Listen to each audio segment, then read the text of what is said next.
शुरू होने जा रहा है देश का सबसे बड़ा मुकदमा, आपकी अदालत, रजत शर्मा के साथ।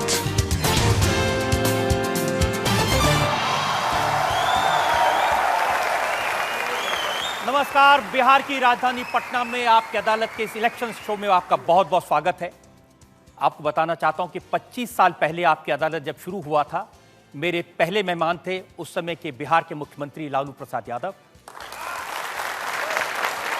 और लालू जी का जो अंदाजे बयां था, लालू जी का जो हाजिर जवाबी थी, लालू जी का जो प्यार था, उसकी वजह से आपकी अदालत सुपरहिट शो बना।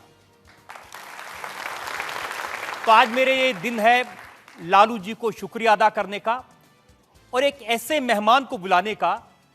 जब आपकी अदालत का पहला शो लालू जी के साथ हुआ था, उनकी उम्र 4 साल की थी। मैंने उनको बड़े होते देखा है। प्लीज वेलकम लालू जी के बेटे, आरजेडी के नेता तेजस्वी प्रसाद यादव।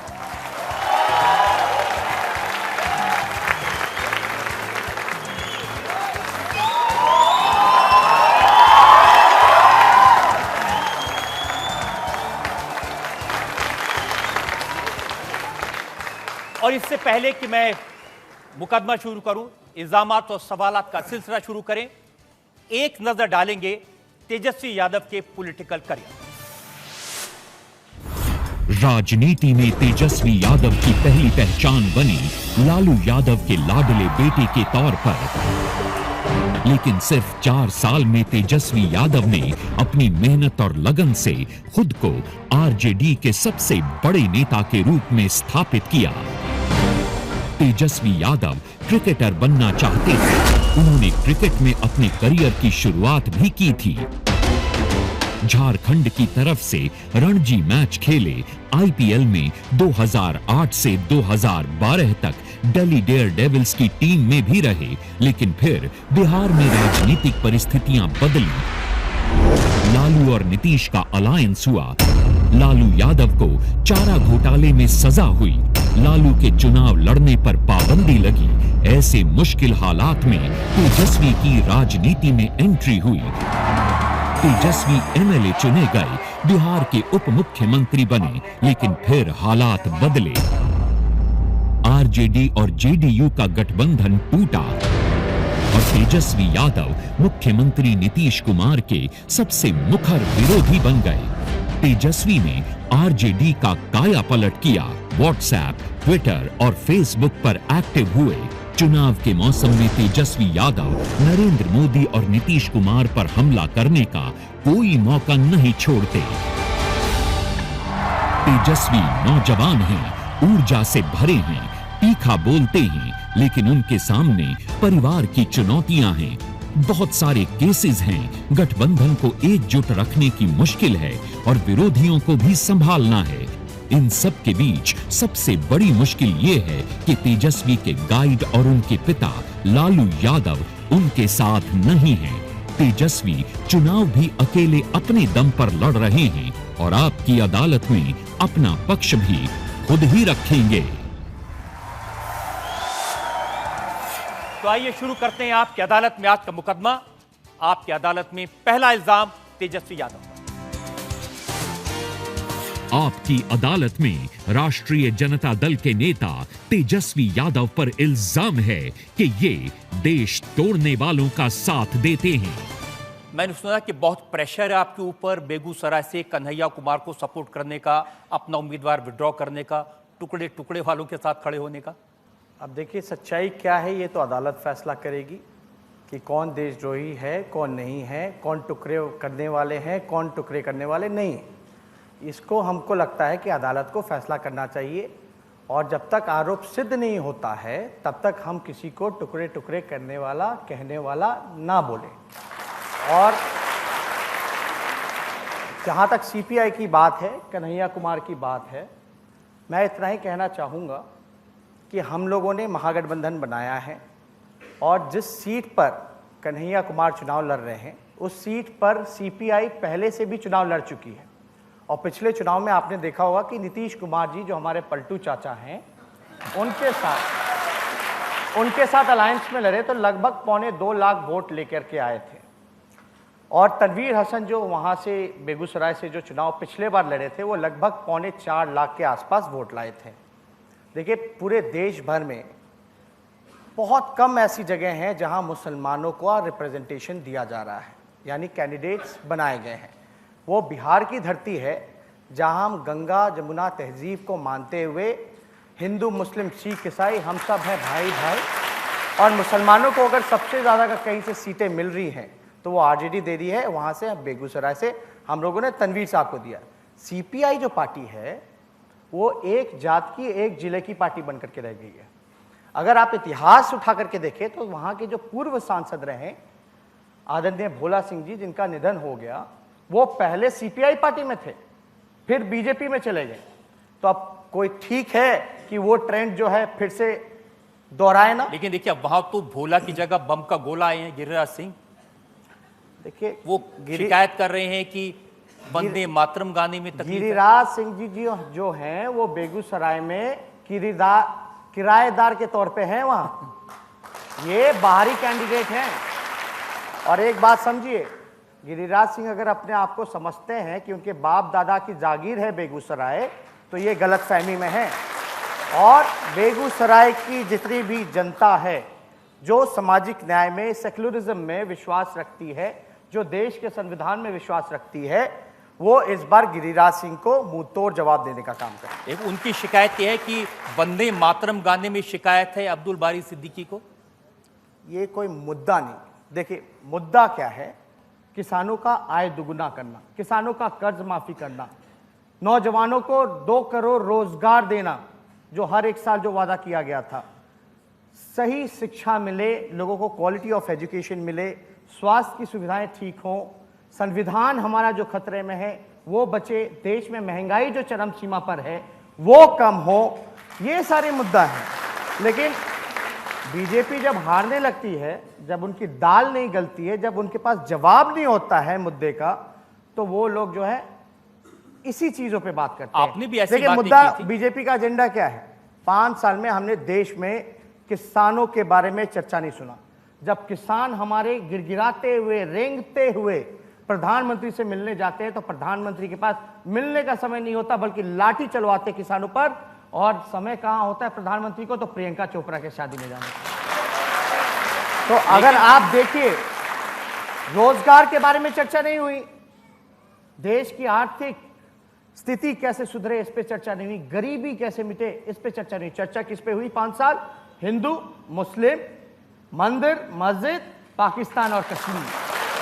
मैं मानता हूं आप भी तो ऐसी चर्चा करते थे। देखिए, आपका एक ट्वीट है 13 अगस्त 2017 का, आपने कहा वंदे मातरम का मतलब है बंदे मारते हैं हम। आप भी तो ऐसी बातें करते रहे। बीजेपी का काम है जो समाज में जहर घोलने का काम करते हैं।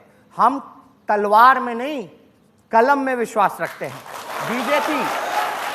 बीजेपी अभी कोई भी पर्व त्योहार आएगा, बीजेपी के लोग पता नहीं इतनी भारी संख्या में, लाखों लाख की संख्या में तलवार कहां से मंगा लेते हैं।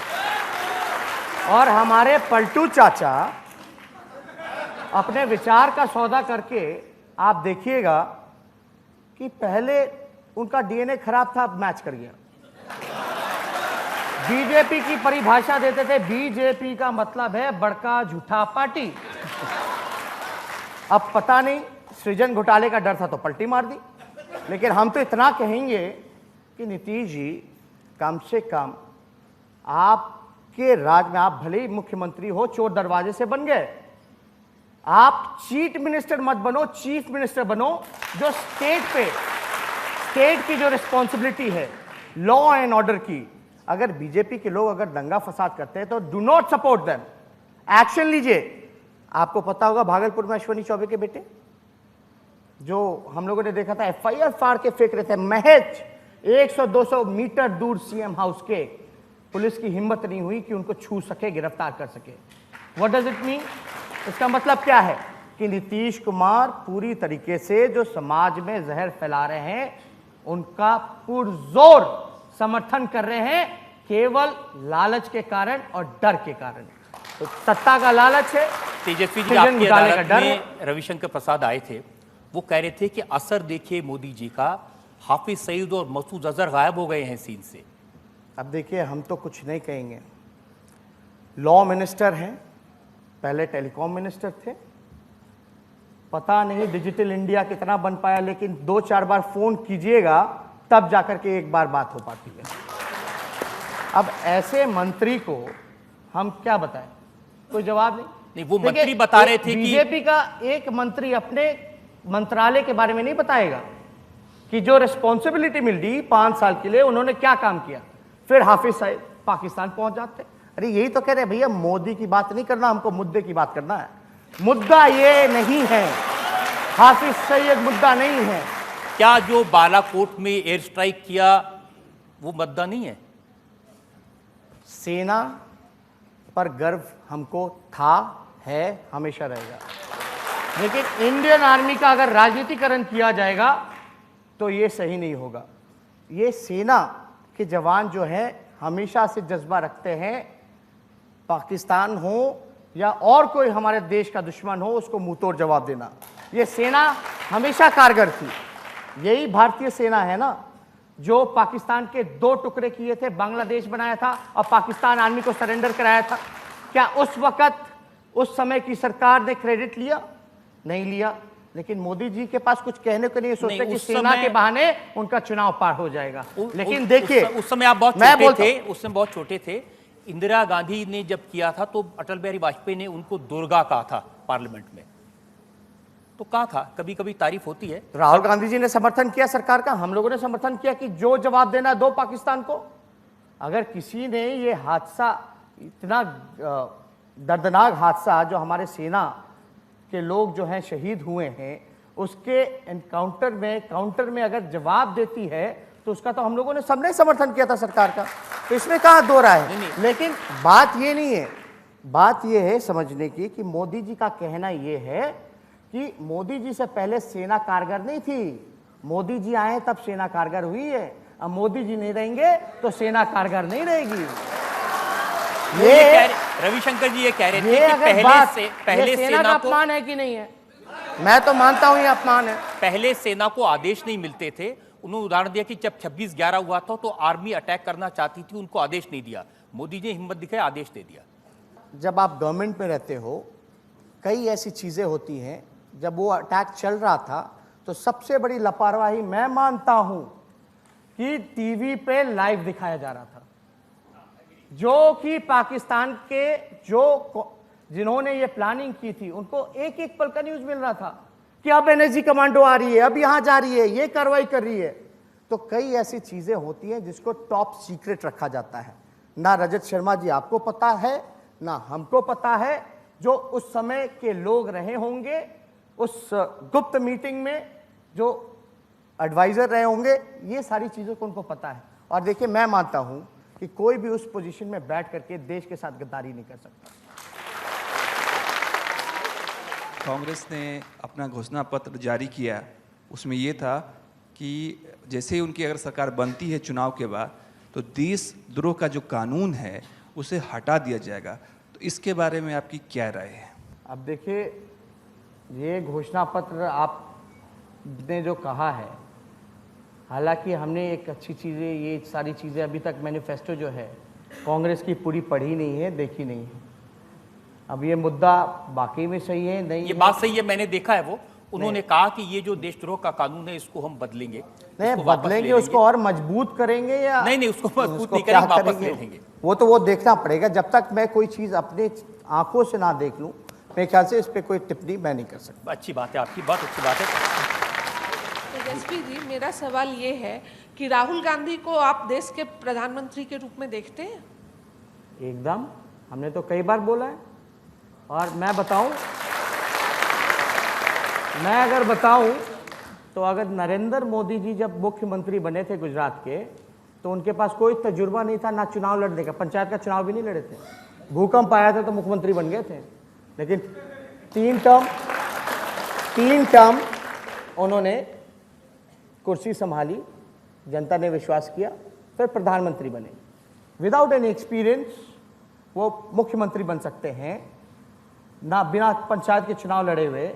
तो राहुल गांधी जी लगातार इतने सालों से, लंबे समय से पार्लियामेंटेरियन रहे हैं, संसदीय जीवन में रहे हैं और देश की सबसे पुरानी पार्टी के राष्ट्रीय अध्यक्ष हैं, तो प्रधानमंत्री से तो ज्यादा तजुर्बा हमारे राहुल गांधी जी को है। तो महागठबंधन में तो बहुत सारे नेता हैं, उसमें तो ममता जी भी हैं, माया जी भी हैं, अखिलेश जी भी हैं, शरद पवार हैं। अब देखिए, पोस्ट पोल अलायंस और प्री पोल अलायंस दो अलग अलग चीज़ें हैं। अब तक जहां भी आपने देखा होगा प्री पोल अलायंस लगभग तय है क्योंकि चुनाव हो रहे हैं। अब ये देखना है कि पोस्ट पोल अलायंस किस प्रकार से होता है। और मैं मानता हूं कि कांग्रेस पार्टी सबसे बड़ी पार्टी है तो रिस्पॉन्सिबिलिटी उनकी ज़्यादा होगी कि हाउ दे सी कि इलेक्शन के बाद, क्योंकि अगर आप देखेंगे 2004 में तो आरजेडी भी जो थी वो पोस्ट पोल अलायंस बनी थी, तो उस समय भी कोई ऐसा नहीं था। चुनाव जीतने के बाद लोगों ने तय किया और देश के सामने एक नए प्रधानमंत्री आए, मनमोहन सिंह। कोई नहीं जानता था कि वो प्रधानमंत्री बनेंगे, लेकिन देश को 10 साल तक अच्छे से उन्होंने चलाने का काम किया। देश की इकॉनमी हो, जीडीपी हो, अगर योगदान है तो मनमोहन सिंह जी का है देश को आगे बढ़ाने में। ये जो बीजेपी के लोग कह रहे हैं कि गठबंधन की सरकार बनी तो मंडे को एक प्रधानमंत्री और ट्यूसडे को दूसरा और बुधवार को दूसरा और बृहस्पतिवार को तीसरा, क्या बीजेपी के लोगों ने हरियाणा में चुनाव हुआ था तो खट्टर जी का नाम अनाउंस किया था, महाराष्ट्र में देवेंद्र फडणवीस का नाम अनाउंस किया था, या बीजेपी के लोग जब बिहार में चुनाव लड़ रहे थे असेंबली का तो मुख्यमंत्री का कोई कैंडिडेट घोषणा किया था कि नहीं किया था? तो मतलब बीजेपी के हाथ में दोनों हाथ में लड्डू रहेगा ये। और देखिए, कई लोग कहते हैं, कई सवाल पूछते हैं कि आज एक मंगल पांडे हैं बिहार सरकार में, हेल्थ मिनिस्टर हैं, और हेल्थ अस्पतालों की ऐसी स्थिति हो गई है कि सरकारी अस्पताल में कोई अगर सर्जरी कराता है, टांग अगर डॉक्टर काट के फेंक देता है तो कुत्ता उठा करके ले जाता है। नकली दवाइयां मार्केट में मिलने लगी। वो आज ट्वीट करते हैं, बोलते तेजस्वी जी बताओ महागठबंधन का दूल्हा कौन होगा। हमने बोला कि दुल्हन बताओ कौन है। आप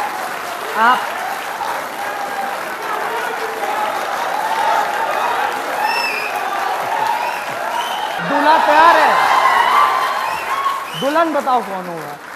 तो आप कह रहे हैं कि बैंड बाजा बारात सब तैयार है, बस दुल्हन का इंतजार है। तब बताए ना। तो ये अच्छा मौका है, एक ब्रेक के लिए रुकते हैं और ब्रेक के बाद आपकी अदालत में इल्जाम और सवाल आपका एक और।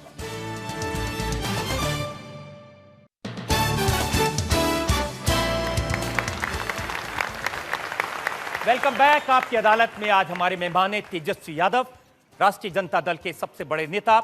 आपकी अदालत में अगला है। आपकी अदालत में राष्ट्रीय जनता दल के नेता तेजस्वी यादव पर आरोप है कि ये परिवारवाद फैलाते हैं। अब ये सब कहते हैं कि पूरा का पूरा परिवार मैदान में उतार दिया। लालू जी तो नहीं है, लेकिन आप भी, भाई भी, बहन भी, माँ भी, सब, कोई और नहीं मिला बाहर से? आप देखे होंगे कि हम लोग तो बहुत छोटे थे, मेरे माता पिता सत्ता में कई बार आए, काफ़ी लंबे अरसे तक आए। उस समय कितने नेताओं को बनाया, पलटू चाचा को भी उन्होंने नहीं बनाया। लालू जी ने, कोई ऐसा व्यक्ति नहीं बचा होगा जिसको मौका लालू जी ने नहीं दिया, सबको मौका मिला। भगवतिया देवी जो महिला, पत्थर तोड़ने वाली महिला थी, मजदूर, उसको राज्यसभा एमपी बनाने का काम किया लालू जी। समाज के अंतिम पैदान पे खड़े व्यक्तियों को, जो समाज है, जो परिवार है, उसको लालू जी ने आगे बढ़ाने का काम किया। हम तो ये नहीं कहेंगे, लेकिन प्रधानमंत्री जी को खुद के अलायंस पार्टनर्स में ये बात नज़र नहीं आती। रामविलास पासवान जी, उनके परिवार के लोग, चाहे जितने भी हों, हम कहना नहीं चाहते। देखिए, कई लोग हैं जिनको अपॉर्चुनिटी मिलता है, वो नाकाम होते हैं। ये जनता पर डिपेंड करता है कि जनता उनको एक्सेप्ट करती है कि नहीं करती है। और कोई लोकतंत्र में अगर हमारे परिवार के लोग अगर 11 हैं, अरे 11 में से 11 अगर समाज की सेवा करना चाहे तो क्या बुरा बात है? हमें बुराई नहीं लगती। अगर आपको बुरा लगता तो हमको चुनाव में हरा दो, हम ऐसे ही बाहर हो जाएंगे, क्या दिक्कत है? लड़िए चुनाव। क्या ये सही है कि लालू जी जेल में बैठ कर के सारी रणनीति बना रहे हैं, पार्टी चला रहे हैं? परिवार के लोग तो हम बेटे को मिलने नहीं देते हैं बीमार पिता से, कोई संपर्क नहीं किया जा रहा। हफ्ते में 3 लोगों को मुलाकात करने का परमिशन हाई कोर्ट द्वारा था। हफ्ते में ओनली सैटरडे 3 लोगों से मिलने की अनुमति थी, लेकिन वो भी बैंड कर दिया गया। तो हम तो कुछ ज्यादा नहीं कहेंगे। कौन आपके स्ट्रैटेजी चाचा ने तो फोन किया था उनका हाल जानने के लिए। ये डर का कारण है।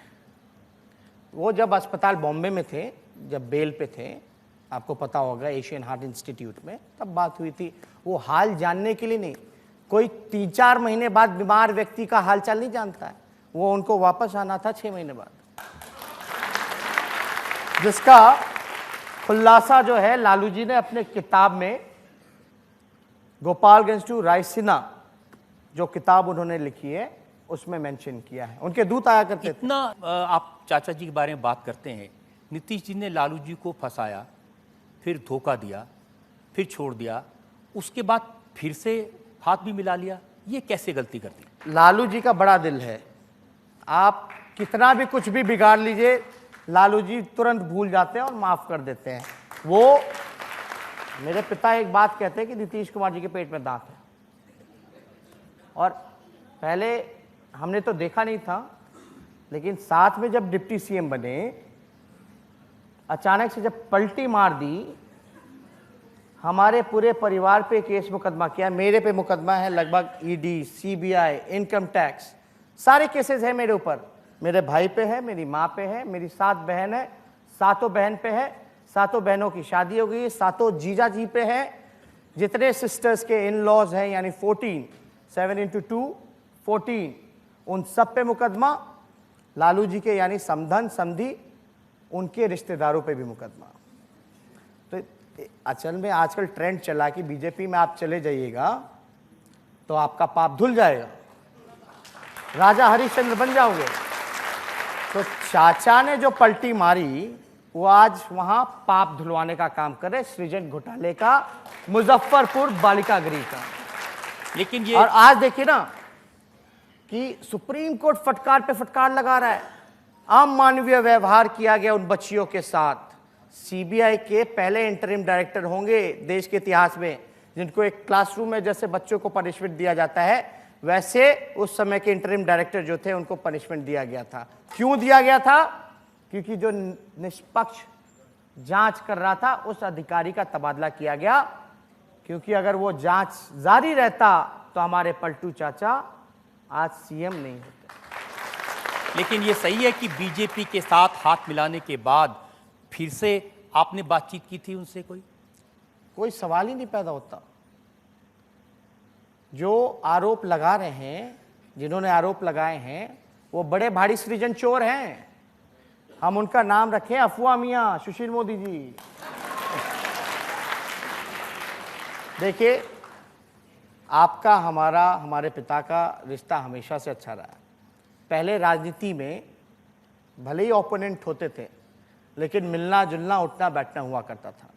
Arun Jaitley ji, when I used to play cricket, Virat Kohli, हम लोगों ने क्रिकेट साथ में शुरू की थी। अब तो आप भी डीडीसीए के प्रेसिडेंट हैं, आपको बधाई। लेकिन उस समय अरुण जेटली जी हुआ करते थे, वो सारी चीज़ों को जानते हैं। तो हम लोगों का संबंध देखिए, चाहे अटल जी हों या कोई और भी नेता हो अपोजिशन के, वो अच्छा रहा। लेकिन जब से ये गुजरात के 2 लोग आए हैं, तब पूरी माहौल को इन लोगों ने बिगाड़ दिया है। आपको एक वाक्य बताते हैं, कल की बात है। कल अमित शाह जी आए हुए थे बिहार में, बेगूसराय वगैरह हर जगह प्रचार में गए थे। जो यहाँ पटना का वीआईपी लाउंज है, हम वहाँ बैठे हुए थे, जावेद अख्तर जी मेरे साथ बैठे हुए थे। अमित शाह जी आते तुरंत घूम के चले जाते हैं, दुआ सलाम नहीं, कोई दुआ सलाम नहीं, कोई कुछ चीजें नहीं। ये पहले नहीं हुआ करता था। हम लोग देखिए किसी व्यक्ति का विरोध नहीं कर रहे, कोई मोदी जी का हमारा पर्सनल एनिमी तो है नहीं, लेकिन उस विचार का जरूर हम विरोध कर रहे हैं जो नागपुरिया कानून को इंप्लीमेंट कराना चाहते हैं हमारे संविधान की वजह से।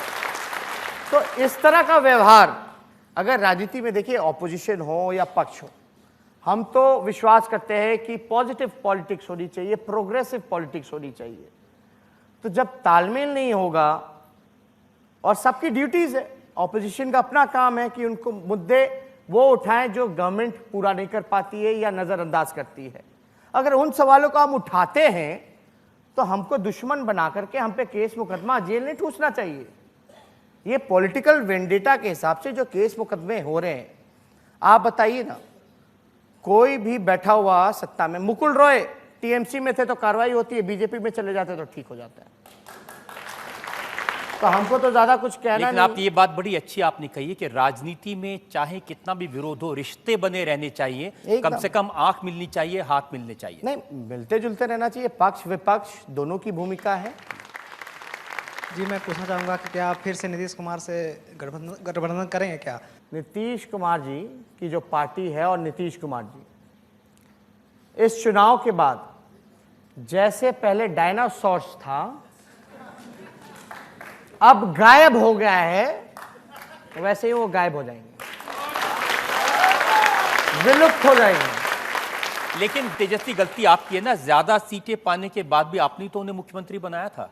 ये कमिटमेंट था, हम लोग अपने कमिटमेंट से भागते नहीं हैं।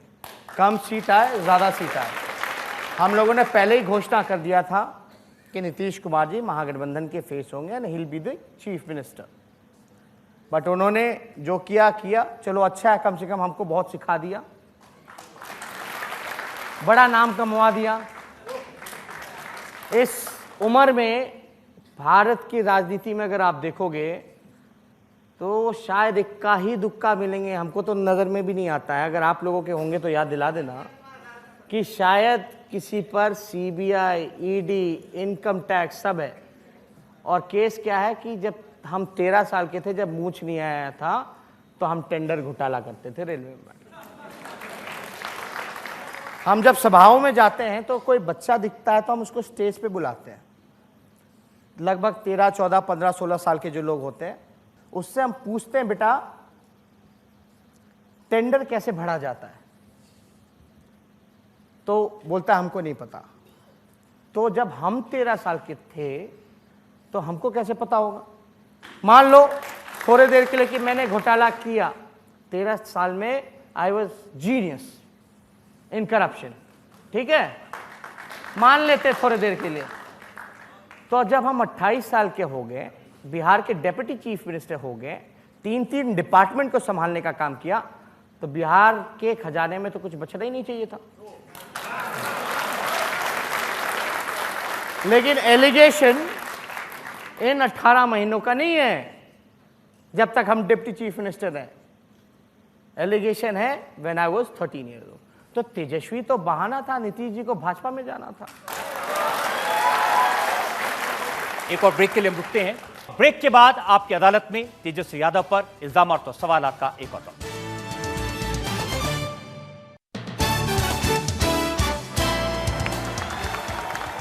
Welcome back. आपकी अदालत में आपका एक बार फिर से स्वागत है। पटना में, बिहार की राजधानी में हमारा ये इलेक्शन स्पेशल है और मेरे मेहमान हैं तेजस्वी यादव। आपकी अदालत में अगला इल्जाम।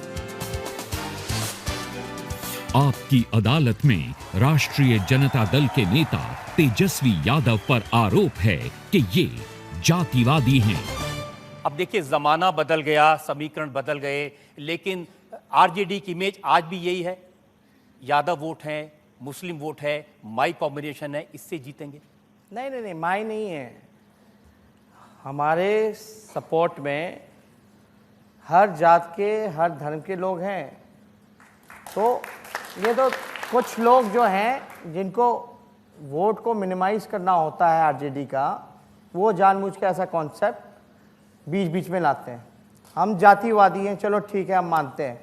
लेकिन प्रधानमंत्री जी अभी अररिया आए थे, उन्होंने क्या बोला कि गौ पालक मैं द्वारका से आया हूं। क्यों बोला भाई? किसका वोट चाहिए था? क्यों बोला प्रधानमंत्री जी ने?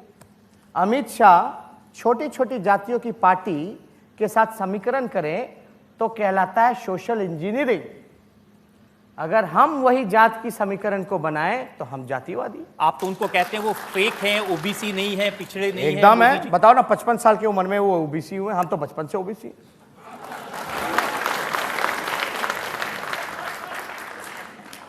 तो आपको लगता है कि उनको कोई पिछड़ों का समर्थन, पिछड़ों का वोट नहीं मिलेगा? मिला था, सबका मिला था, सबका साथ, सबका विकास की बात की थी, लेकिन देश को जो उम्मीद थी उनसे वो पूरा नहीं कर पाए। लेकिन आप तो जातिवादी सवाल उठाते हैं ना, आप कहते हैं पीएमओ में एक भी ओबीसी नहीं है, एक जगह आपने कहा कि बीजेपी आरक्षण विरोधी है। देखिए, हमारी विचारधारा जो है सामाजिक न्याय, हम किसी के अगेंस्ट नहीं है, लेकिन जो समाज जो अंतिम पैदान पे खड़ा है, जिसका रिप्रेजेंटेशन सोसाइटी में नहीं है, जो पहले की जो व्यवस्था थी कि अभी भी आप न्यूज़ सुनते होंगे ना कि दलित अगर अपनी बारात को लेकर के जाता तो घोड़ी पे नहीं बैठने दिया जाता। अगर हम उसके साथ कंधे से कंधे मिला के उसकी लड़ाई को, उसको सम्मान को अगर बढ़ाए कि भाई दलित जो है घोड़ी पे बैठेगा, अगर कोई रोकेगा तो हम खड़े रहेंगे, तो क्या हम गलत कर रहे हैं? मोदी जी कह रहे हैं कि 20 साल से झूठ फैला रहे हैं आरजेडी के लोग। पहले लालू जी फैलाते थे, अब तेजस्वी ने कहा पहले बाप फैलाता था, अब बेटा। और कह रहे हैं कि बीजेपी आरक्षण विरोधी है। उन्होंने कहा कि हम किसी हालत में आरक्षण के विरोधी नहीं है और आरक्षण को वापस नहीं होने देंगे। खत्म कर रहे हैं। 13 रोस्टर जो ओबीसी प्रोफेसर्स के लिए था, आप देखिएगा कितने चालाकी से अपने ही लोगों से पीआईएल करवाते हैं और कोर्ट में सरकारी पक्ष एकदम हल्का रख देते हैं, खत्म हो जाता है। क्योंकि उनमें हिम्मत तो नहीं है कि खुल करके कर सके ये काम, क्योंकि वो जानते हैं कि बहुत मुश्किल होगा उनके लिए। SC/ST कानून भी वही था। अगर भारत बंद नहीं होता, सड़कों पे लोग नहीं आते, तो शायद ये काम नहीं हो पाता। और जो लोग भी इन चीज़ों को जो कहते हैं, मेरा मानना है कि पंकजा मुंडे या अनंत हेगड़े, वो कहते हैं कि हम संविधान को ख़त्म करने आए। उनका स्टेटमेंट भी है। अब आप बताओ, पढ़े लिखे लोग हैं, जब हमारा देश का कॉन्स्टिट्यूशन नहीं रहेगा तो आरक्षण तो खत्म ही है ना। जब देश का संविधान नहीं रहेगा, उसी में ना प्रावधान है आरक्षण का, तो खत्म हो गया। आज और भी आप देखिए ना, आरक्षण का विरोध नहीं करते। पहले ये क्या कहते थे यही लोग कि आरक्षण लोग भीख मांग रहे। आज जो कहते थे वही भीख ले रहे। तो हमको तो ज्यादा कुछ नहीं कहना। मेरिट तो खत्म कर दिया इन्होंने। मेरिट की जो बात करने वाले लोग जो थे, आज तो मेरिट खत्म कर दिया। रविशंकर प्रसाद इसी कटघरे में बैठकर ये कहकर गए हैं, हम मरते मर जाएंगे लेकिन आरक्षण को खत्म नहीं होने देंगे। ये सब जो है मोदी जी के टीटीएम हैं। ये पापा का टीटीएम मतलब ताबड़तोड़ तेल मालिश।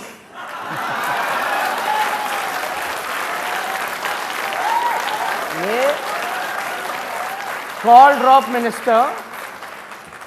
मिनिस्टर मोदी जी की बात, आप एक बात समझ जाइए।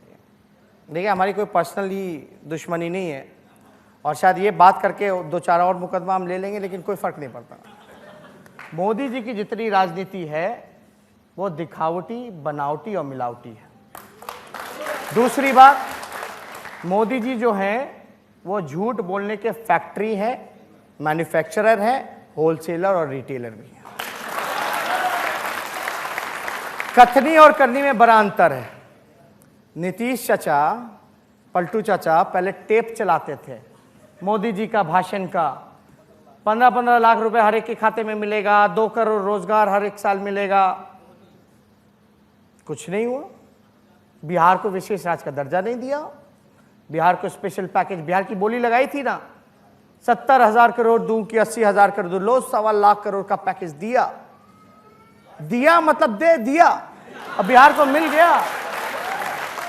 लेकिन आज मैंने नीतीश जी का भाषण सुना, उन्होंने कहा कि उज्ज्वला योजना से लोगों के घर में दिस चूल्हे इज नॉट पहुंचे। Special package, we are talking about special package. उन्होंने बताया कि मोदी जी ने कितना काम किया 5 साल में, और देश की कितनी प्रगति हो गई, सब कुछ गिनाया। अरे हम बताएं, जितना BGRF का बैकवर्ड रीजनल फंड में जो इन्होंने कटौती की है, या जितनी भी सेंट्रली स्कीम्स हैं, देखिए पहले होता था राजीव गांधी विद्युतीकरण योजना होता था। बिहार जो है पिछड़ा राज्य है, हम जो है मदद मांग रहे हैं। जब पहले राजीव गांधी विद्युतीकरण योजना था तो बिहार सरकार 10% शेयर लगाती थी और 90% केंद्र सरकार लगाती थी, तो राहत थी। अब नाम बदल दिया गया है, दीनदयाल उपाध्याय विद्युतीकरण योजना। अब बिहार का 50% लगता है और सेंट्रल का 50% लगता है। अब बताओ, बिहार जो पिछड़ा स्टेट है, हम मदद मांग रहे हैं और तुम और भाट दे रहे हो और कहते हो कि यहां डबल इंजन की सरकार है। एक इंजन लगा है अपराध में, दूसरा इंजन लगा है भ्रष्टाचार में। बिहार में 40 घोटाले हुए हैं बड़े बड़े, और लॉ एंड ऑर्डर तो मत पूछिए, यहाँ काफ़ी महिलाएं हैं।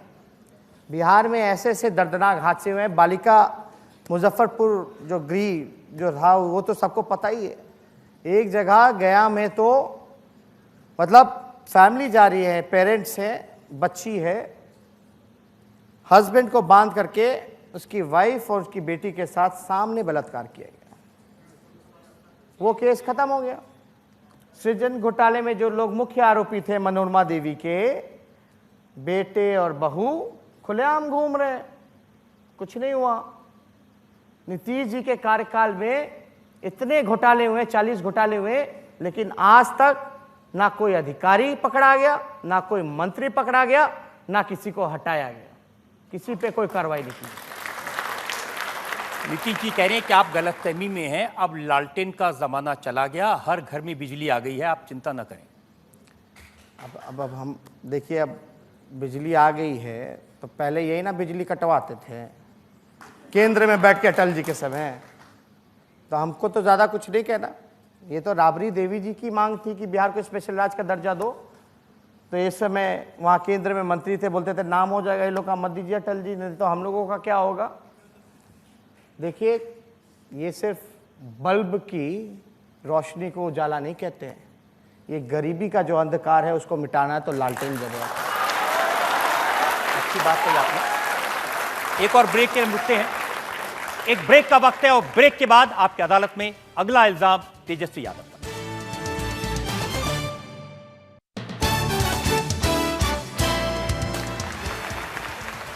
Welcome back. आपकी अदालत में आज मेरे मेहमान है तेजस्वी यादव। पटना में इलेक्शन स्पेशल आपकी अदालत, अगला इल्जाम तेजस्वी यादव। आपकी अदालत में राष्ट्रीय जनता दल के नेता तेजस्वी यादव पर इल्जाम है कि इन्होंने बेनामी संपत्ति बनाई। अब देखिए, ये जो फाइल है सबसे मोटी है, आपने इसका काफी जिक्र पहले ही कर दिया है। नीतीश जी कहते हैं कि जो विवाद हुआ वो इसलिए हुआ क्योंकि इन्होंने प्रॉपर्टी बनाई थी, इन पर केस था, एफआईआर थी, मैंने सफाई मांगी, सफाई देने से इनकार कर दिया। एफआईआर क्यों हुआ? अचानक से मिट्टी घोटाला आपको याद होगा, यहाँ बैठे हुए लोग हैं, कौन आरोप लगाता था? सृजन चोर सुशील मोदी जी कि मिट्टी घोटाला हो गया, मिट्टी घोटाला हो गया। आज फॉरेस्ट और एनवायरनमेंट मिनिस्टर कौन है? सुशील मोदी जी। पकड़ो, जेल में डालो।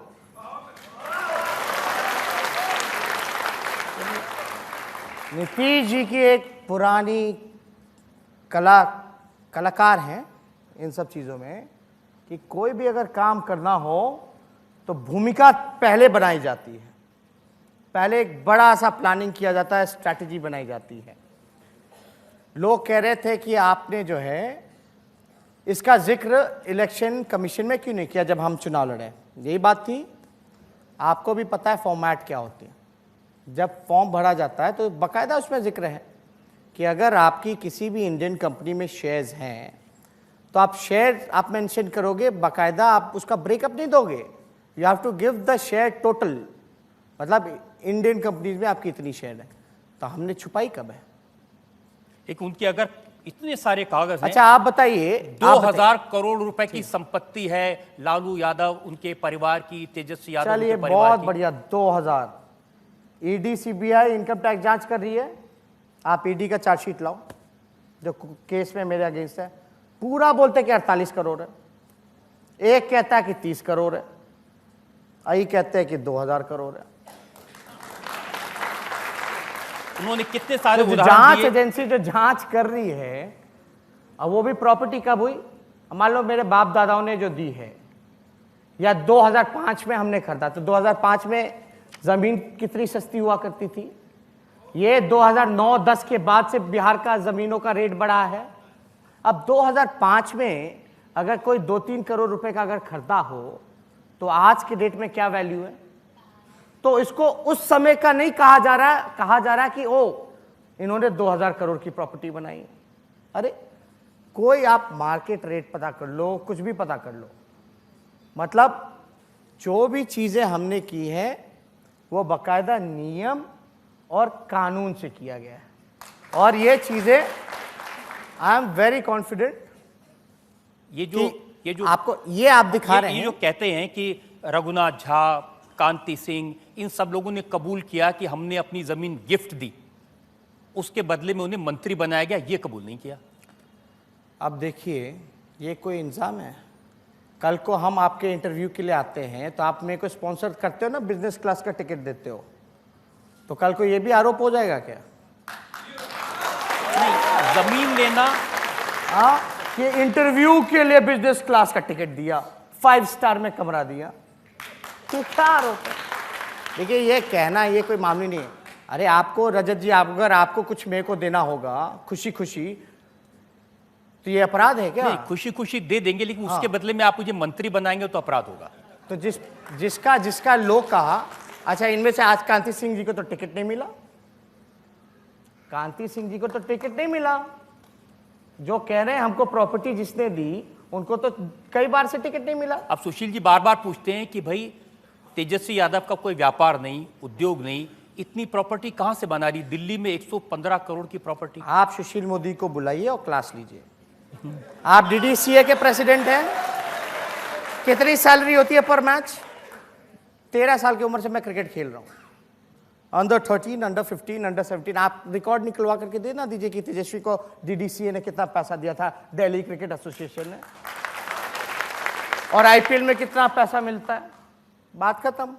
बाकायदा अरे भाई अगर हम अपने पैसों का कुछ ले रहे हैं, ये तो सृजन घोटाले के बारे में नहीं बताए होंगे, रेखा मोदी के बारे में।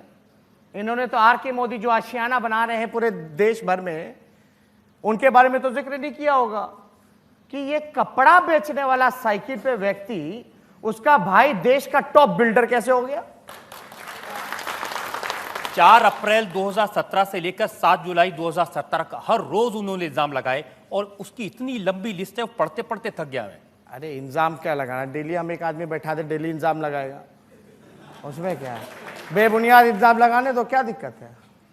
एक अरे सवाल, देखिए ये सारी चीजें जो हैं लीगल मैटर्स हैं, इसका एक जगह बना हुआ है। और मेरे ऊपर तो चार्जशीट भी नहीं हुआ था जब नीतीश कुमार जी का अंतरात्मा जाग गया। अब जब पॉक्सो कोर्ट ने बोला नीतीश कुमार जी की जांच होगी, सीबीआई इंक्वायरी होगी, तो अब उनका अंतरात्मा कहाँ चला गया? और उनका तो चार्जशीट बहुत पहले से हो गया था, कोर्ट ने संज्ञान भी ले लिया था जो उनका मर्डर केस था। क्या कभी जनता के बीच में उन्होंने एक्सप्लेन किया? क्यों नहीं किया? हमको तो लगता है अब चाचा जी का अंतरात्मा बंगाल के खाड़ी में डूब मरा है। लेकिन तेजस्वी जी, जो लालू जी जिस केस में जेल में है वो तो अदालत ने साबित किया है, वो तो सुप्रीम कोर्ट तक गया और भ्रष्टाचार तो साबित हुआ। नहीं, सुप्रीम कोर्ट तक नहीं गया। देखिए गलत है, बेल का भले गया होगा, bail is different, lower court का फैसला है।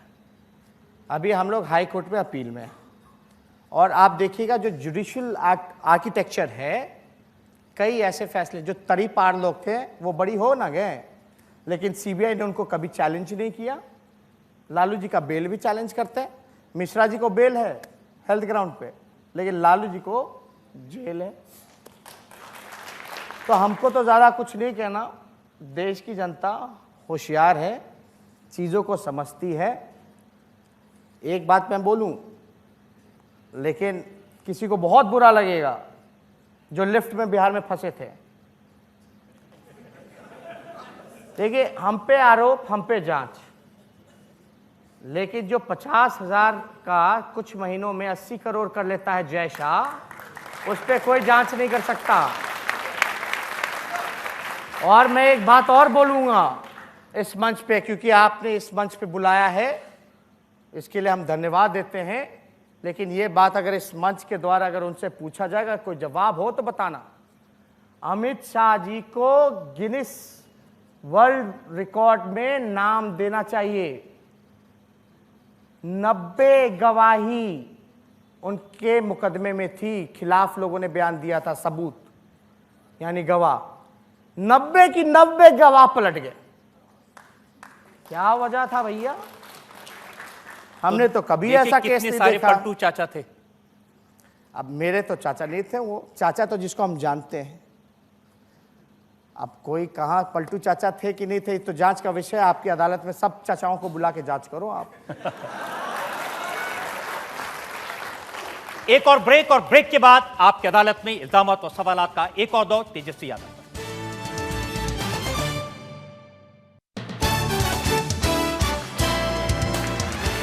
Welcome back. हम मुकदमा चला रहे हैं आरजेडी के सबसे बड़े लीडर तेजस्वी यादव पर। आपकी अदालत में अगला आपकी अदालत में राष्ट्रीय जनता दल के नेता तेजस्वी यादव पर इल्जाम है कि ये हर जगह फेल हुए। अब ये ट्विटर पर सवाल आया है कि ये 9वीं 10वीं क्लास में भी फेल हो गए। कौन देखा था? नहीं, कौन देखा था? हम तो ड्रॉप आउट ले लिए थे। मैंने तो ड्रॉप आउट लिया।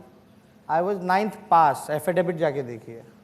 और फिर एंड ये I used to be a sport person. कई ऐसे बच्चे होते हैं जिनका पढ़ाई में मन नहीं लगता, लेकिन खेल कूद, आर्ट्स, इन चीज़ों में ध्यान लगता है। I wanted to make field in sports. और जहाँ तक मैं अपने आप को मानता हूँ कि एज अ खिलाड़ी मैं कामयाब खिलाड़ी रहा। आप डीडीसीए के अध्यक्ष हैं जो फर्स्ट क्लास क्रिकेट खेलता है। सब तो इंडिया नहीं खेल सकते, लेकिन जो भी रणजी ट्रॉफी या फर्स्ट क्लास क्रिकेट खेलता है या स्टेट को लगातार रिप्रेजेंट किया है, वो अच्छा क्रिकेटर रहता है। आप Vijay merchant trophy, I used to lead Delhi under 15 under 17। आप रिकॉर्ड निकलवा के देखिएगा। मैं कैप्टन था, विराट कोहली मेरे कैप्टनसी में खेले। दिल्ली पूरा मेरा स्कोर कार्ड मंगवा लीजिएगा कितने मैचेस में मैंने क्या परफॉर्मेंस किया है। लेकिन आपको बताएं, 2 बार मैं कैप्टन बना दिल्ली टीम का, और दोनों ट्रॉफी में दिल्ली 35 साल से ट्रॉफी नहीं जीती थी, मैंने जितवाने का काम किया। ये आप अब ये तो जो आपके विरोधी कह रहे हैं कि आईपीएल में 2008, 2009, 11, 12 खेले, लेकिन सिर्फ पानी पिलाने का काम किया। आप देखिए, जो लोग कहते हैं कि पिता जी इतना बड़ा नाम है, अगर वैसा बेईमानी करना होता तो हम खेल नहीं लेते हैं। लोग कहते हैं ना कि राजनीति में परिवारवाद है, तो हमको तो पहले मन था क्रिकेट में अपना लाइफ बनाने का। हमको थोड़ी ना पता था। हाँ, भले ही हम बचपन से सोशली और पॉलिटिकली अवेयर थे, लेकिन उस समय तो शरद पवार जी भी थे अध्यक्ष, अरुण जेटली जी भी अध्यक्ष थे, सबसे संबंध अच्छा था। लेकिन अगर पैरवी ही कराना होता तो फ्रेंचाइजी है आईपीएल की, किसी को भी कह देते हैं। अफसोस होता टीम में एक बार मौका मिल जाता। नहीं, हमको मौका मिला, स्क्वाड में रहे, हम सीखने को मौका मिला। रहता है कि क्रिकेटर बने रहते तो बेहतर करते, या कहाँ राजनीति में आ गए। नहीं, सबका डेस्टिनी है। मैं चाहता था अगर और खुशी होता अगर हम क्रिकेट इंडिया को रिप्रेजेंट करते हैं, लेकिन उसके लिए बहुत कुछ करना पड़ता है। मेरा दोनों पैर का जो लिगामेंट है एंकल का, वो टूट गया था, वो काफ़ी कमज़ोर था। और क्रिकेट में you have to all the time you have to wear spikes, और वो अवॉइड मेरे को करना था। और पॉलिटिकली ऐसी सिचुएशन बनी कि हमें हमारे पिता के संघर्ष में उनका साथ देना था, तो हम यहाँ। एक और एरिया है जिसका जिक्र मुझे सोशल मीडिया से आया, तेजस्वी यादव जहाँ उनसे ज़रूर पूछिएगा, ये शादी करने में क्यों फेल हो गए, इतनी देर हो गई। कहाँ? आप देखिए ना, आप आपकी अदालत में या इंडिया टीवी पर डेली ऐड चढ़ाओ, कौन बनेगी तेजस्वी की दुल्हनिया। और जितने प्रपोजल आए आप मेरे पास भेज देना, हम मम्मी पापा को दिखा देंगे, देखो मम्मी अब तो करा दो।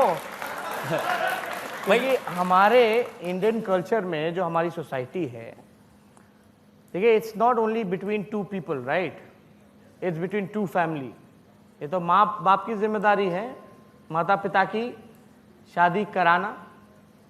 लेकिन आप, मेरा उम्र है 29 साल, चिराग पासवान जी का 34-35 साल होगा। वो तो बड़े भाई हैं, उनकी तो बहुत ही देर होगी, अब शायद होगी कि नहीं होगी। उनका करवा लीजिएगा, तुरंत हम 6 महीने के अंदर शादी करेंगे। ये सही है कि जब डिप्टी चीफ मिनिस्टर थे तो 44,000 लड़कियों ने प्रपोजल भेजे थे? अब देखिए, हम तो काम में ध्यान रहता था, इन सब चीज़ों में नहीं रहता। हाँ, पूछिए।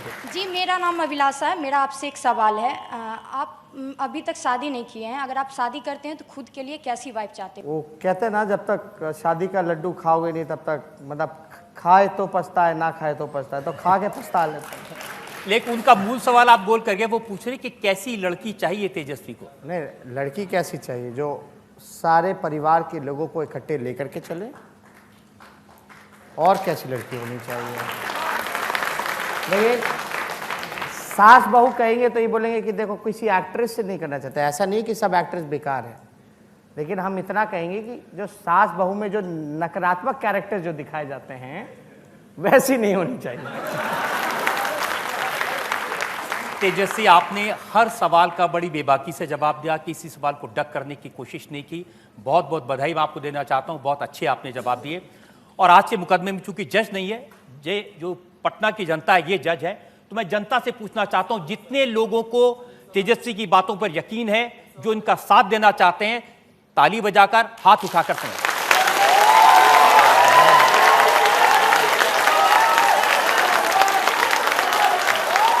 बहुत बहुत धन्यवाद आपका। आपकी अदालत का ये शो यहीं खत्म करते हैं। कुछ दिन बाद आपसे मुलाकात होगी एक नए शहर में, एक नई शख्सियत के साथ। तब तक के लिए नमस्कार।